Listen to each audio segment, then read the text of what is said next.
All right, not too far from a White House briefing. This is the first one we've had, obviously, since the Tomahawk missile strike against Syria last week. Let's get a read on all of this and what John McGuire wants to see. Former Navy SEAL has served this country very honorably. And John, obviously, if you're in North Korea or you're in Syria, you're thinking twice about what the U.S. will and won't do, and that this administration has made it very clear it will do stuff. I'm wondering how it's changed, let's say, in North Korea, how he's thinking. Well, first, Neil, thanks for having me on your show. I think that the strike in Syria has sent a message, and talking to my military buddies, they all say it's about damn time. I think that we've shown weakness to our enemies over the last administration, and so it's very complicated what's going on in Korea. It's very complicated what's going on in Syria.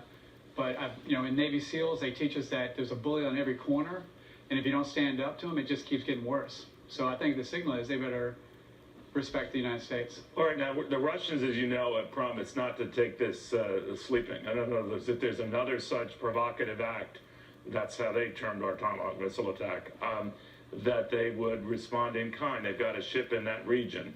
Conversely, the Chinese have said that it would be very unwise for the Americans to look at arming South Korea to deal with any North Korean disruption. So in other words, the two other strong powers on Earth have told the superpower on Earth, go slow. What do you make of that?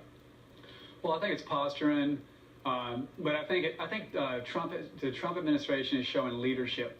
And you notice a lot of allies supported his decision to bomb Syria. And some, leaders usually go first, and they don't always win the popularity contest.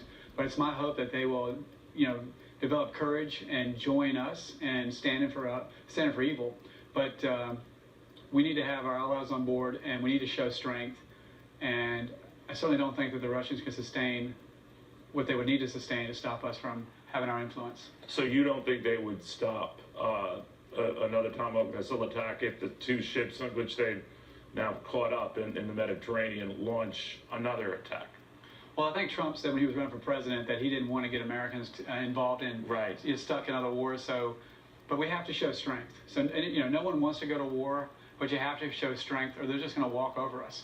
What do you also make of this poll that's out, I think CBS, that shows nearly 6 in 10 Americans support what the president did, but it better be a one-off, as the Secretary of State had said, that in the future, you've got to get congressional approval for this sort of thing.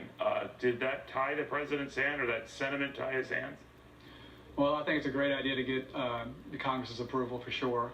But I think that Americans, obviously you look at the election results. I mean, we won so many places all over the country that Americans are sick and tired of being weak, and we're sick and tired of not winning. So I think it's a good poll.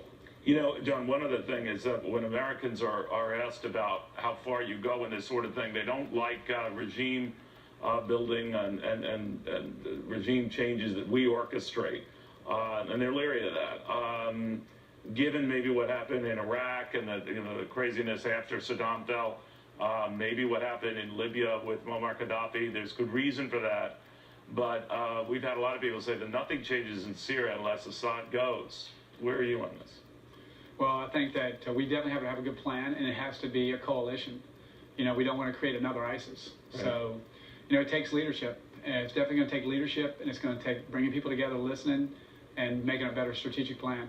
John McGuire, former Navy SEAL. Thank you, John. Thank you, Neil. All right, we're going to take a quick break here, go back.